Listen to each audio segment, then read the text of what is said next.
안녕하십니까. 예, 연애학 특강, 사랑, 빛과 그림자, 연애 감정의 중심과 주변 감정들. 그래서 오늘 다섯 번째로 사랑과 의혹에 관한 이야기를 함께 나눠보도록 하죠. 사랑이라는 연애 감정에 뱀처럼 스며드는 의혹에 대해 우리 내면도 잘 다스려야 하겠지만 호시탐탐 기회를 엿보며 밖에서 발휘되는 영향력으로부터 가급적 거리를 둘 필요가 있습니다. 미국의 로큰롤 가수 엘비스 프레슬리의 노래로 잘 알려진 버닝 러브는 사랑의 감정으로 불타는 정열적인 남성을 보여줍니다. 그의 정열은 오로지 화염 덩어리입니다. 하지만 유혹적인 연인의 키스로 꼭 정열적인 사랑의 감정만이 촉발되는 것은 아니겠죠. 때때로 그 정열은 거대한 의혹의 화염덩어리로 변질되기도 합니다. 그 의혹 앞에서 사랑은 속수무책으로 무장해제당해 돌이킬 수 없는 파국을 맞기도 하고요. 앞에서 질투와 관련해서 명장 비스콘티의 유작 순수한 사람들을 언급했었죠. 의혹과 관련해서는 1986년 러시아의 명작 타르코프스키 감독의 유작 희생을 언급할까 합니다. 이 영화는 국제적인 영화제 등에서 높은 평가를 받는 명작이지만 영화의 주제가 심오한 듯 모호하고 연애 감정으로서의 사랑과도 별 관계가 없어 보이는 작품이기도 합니다. 이 영화의 주인공 알렉산더는 나이든 미학 교수입니다. 그에게는 어린 아들이 있는데 내 생각에 이 미학 교수는 그 아이가 자기 아이인지 아니면 평소 잘 알고 지내던 의사 빅토르의 아이인지 오락가락하는 듯 싶습니다. 빅토르는 성적 매력이 돋보이는 남자입니다. 나이든 미학 교수의 의혹이 얼마나 뿌리 깊은지는 모르겠으나 결국 그는 광기에 사로잡혀 파출부와 관계한 후 집을 불태우고 정신병원에 들어갑니다. 이상은 이 영화에 깊게 가라앉은 상징적 의미층은 전혀 모른 척하고 표면에 보이는 이야기만으로 정리해 본 것입니다. 이 영화를 찍을 때 타르코프스키는 집이 불타는 장면을 정말 중요하게 생각했습니다. 그런데 촬영 감독 스벤 니크비스트가 그만 카메라에 필름 넣는 것을 잊어버려서 타르코프스키는 큰 돈을 들여 집을 다시 짓고요. 그 다시 지은 집을 또 불태워야만 했습니다. 명장 타르코프스키가 자신의 유작임을 미리 알고 작업한 이 영화에서 불타는 집의 의미는 무엇이었을까요?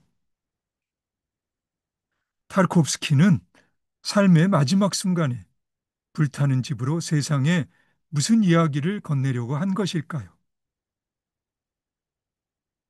이쯤에서 2018년에 개봉한 이창동 감독의 영화 버닝도 잠깐 들여다봅시다. 이 영화도 희생처럼 심오한 듯 모호한 부분이 있는데 그런 것은 다 놔두고 제목만 생각해 보면 지금 무엇인가가 불타고 있는 전경이 떠오릅니다. 이 영화의 원작이 일본의 소설가 무라카미 하루키의 단편 헛간을 태우다라고 합니다만 헛간이든 이 영화에서처럼 비닐하우스든 무엇인가가 불타고 있습니다. 미국 작가 윌리엄 포크너의 1939년작 헛간 방화란 단편 소설을 이 영화와 관련지어 이야기하는 사람도 있는데요. 사실 나는 이 영화의 제목에서 1988년 미국의 앨런 파커가 감독한 미시시피 버닝이란 영화가 떠올랐습니다. 그야말로 미시시피는 불타고 있는가입니다. 긴 이야기를 짧게 줄여서 내가 불타는 이미지로 말하고 싶은 것은 의혹입니다. 이창동 감독의 버닝은 온갖 의혹으로 불타고 있는 2018년의 한국을 보여줍니다. 한마디로 한국은 의혹으로 불타고 있는가입니다. 집이 불타고 있으면 빨리 빠져나와야 하는 게 아닌가요? 하지만 우리는 남녀 관계, 계층 관계, 남북 관계, 지역 관계 등등에서 온갖 의혹으로 불타고 있으면서도 속수무책으로 불타 죽어가고 있는 형편입니다. 전쟁의 막바지에서 히틀러는 파리 점령군 사령관 디트리 중장에게 전화기에다 대고 파리는 불타고 있는가? 라고 외쳤답니다.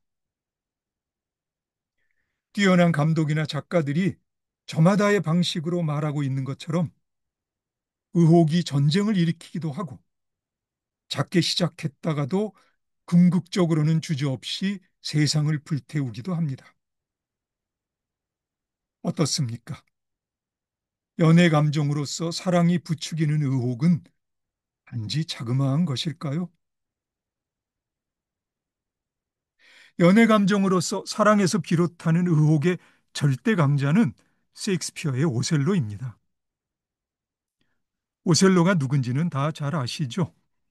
피부가 검고 나이가 많은 베니스의 장군 오셀로는 피부가 하얗고 꽃 같은 나이에 데스데모나와 결혼하면서 주변의 사소한 일들마저 배신의 징후로 보는 소위 오셀로 증후군에 빠지게 됩니다. 안타깝지만 성품이 강직한 오셀로 곁에서 호시탐탐 배반의 칼을 갈고 있는 이아고라는 사악한 존재의 덫에 한번 걸리게 되면 속절없습니다. 결국 한 장의 손수건 때문에 오셀로는 순결함을 호소하는 데스데모나의 목을 잔인하게 조릅니다.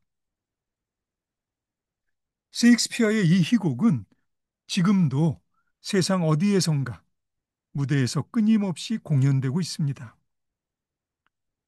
무대뿐만 아니라 누구라도 쉽게 다양한 버전의 잘 만든 영화들을 접할 수도 있지요. 셰익스피어가 설득력 있게 보여주는 것처럼 문제는 이하고입니다. 오셀로의 마음에 의혹의 불씨를 심고 교활한 방법으로 그 불씨에 부채질을 해대죠. 그런데 문득 생각해 보면 셰익스피어의 오셀로라는 작품이 그 자체로 이하고는 아닐까요? 온 세상의 모든 교과서에서 셰익스피어의 네 가지 위대한 비극 중 하나로 칭송받고 있는 이 작품에 대해 이 무슨 불경한 말일까요?